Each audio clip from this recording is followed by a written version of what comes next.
Welcome back guys. तो इस video में हम देखेंगे फोल्डर स्ट्रक्चर, कैसे एक टेम्पलेट जो आपको मिलता है रिएक्ट की तरफ से वन बाय वन सारी चीज़ें हम समझने की कोशिश करेंगे। ठीक है, तो यहाँ पर आप देखेंगे तो रूट पे हमें मिलती हैं 3 फोल्डर्स और 4 फाइल्स।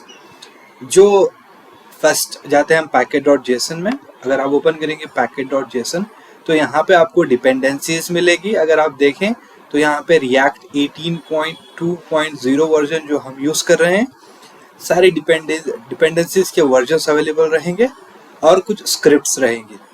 ये जो भी डिपेंडेंसी आप इंस्टॉल करेंगे उसका वर्जन यहाँ पे आपको दिखेगा और उसका टाइटल यहाँ पे आपको दिखेगा। कभी भी अगर आपको चेक करना हो तो आप packet.json में चेक कर सकते हैं। दूसरा फाइल है पैकेज log.json, जिसकी ज़्यादा जानकारी मॉड्यूल की और आप जो आप इंस्टॉल किए हैं उसकी जानकारी यहाँ पे रहेगी। ये इग्नोर कर दीजिए, इसको आप ज़्यादा नहीं इस्तेमाल करेंगे। उसके साथ हमें मिलती है git ignore की फाइल और readme.md की फाइल। उसके साथ ये जो 3 फोल्डर्स है, इसमें जो पहला फोल्डर्स है नोड मॉड्यूल, जो सबसे इम्पोर्टेंट मॉड्यूल्स है, जहाँ पे सारे मॉड्यूल्स इंस्टॉल रहेंगे। और जब आप npx create react ऐप करते हैं तो ये आपको बन करके आता है, सारे मॉड्यूल्स आपको ऑलरेडी इसमें इंस्टॉल्ड रहते हैं।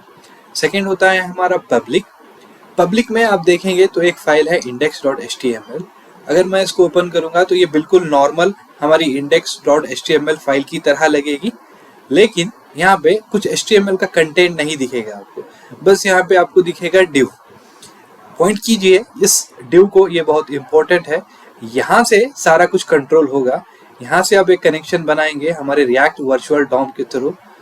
आप उसको कुछ भी नहीं करेंगे, इंटायर डेवलपमेंट पार्ट में आप इस बॉडी में कुछ चेंजेस नहीं करेंगे।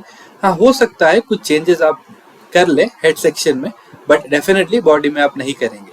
ठीक है, उसके बाद सेकेंड फाइल है ये जो फेवी आइकन्स, ये सारे इमेजेस है रेफरेंस के लिए दिए गए हुए, ये सारे हम डिलीट कर देंगे, इसका इस्तेमाल हम नहीं करने वाले हैं। बस ये एग्जाम्पल के लिए दिया गया है। manifest.json है, इसको भी आप इग्नोर कर सकते हैं अभी के लिए। तो मूव करते हैं, जो सेकंड है src फोल्डर। ये फोल्डर बहुत इंपॉर्टेंट रहेगा दोस्तों। आप सारे अपने प्रोजेक्ट पे इसी पे काम करेंगे, इसी पे आपके सारे चेंजेस होंगे, आपका हाथ हमेशा src पे ही जाएगा, ये मुझे पूरा यकीन है। तो इसमें देखिए कुछ इंपॉर्टेंट फाइल्स है, जैसे कि app.js, index.js है। ठीक है, तो index.js अगर मैं ओपन करके आपको दिखाऊंगा तो यहाँ पे आप देखेंगे रूट फाइल। ये बिल्कुल रूट फाइल होती है, ये होता है जड़, जहाँ से कनेक्ट करता है हमारा इंडेक्स को और हमारे कंपोनेंट्स को। ये बिल्कुल रूट और ये लिस्ट कंपोनेंट रहेगा जो कनेक्ट करेगा। ठीक है, ये इसमें यहाँ से देख रहे हैं रिएक्ट डोम से कनेक्ट करता है ये रूट क्रिएट करके। तो यहाँ पे आप देखेंगे तो यहाँ पे ऑलरेडी ऐप रेंडर हो रहा है, राइट। यहाँ पे ऐप रेंडर हो रहा है, कहाँ हो रहा है, रूट पर हो रहा है। ये रूट अगर अब मैं आपको दोबारा से याद दिलाऊं तो इंडेक्स के अंदर हमारा जो div क्रिएट हुआ है वहाँ पे हमने एक आईडी पास की हुई है रूट। तो आप समझ रहे हैं कि किस तरह से ये एप्लीकेशन वहाँ पर जाकर के रेंडर हो रहा है, करेक्ट।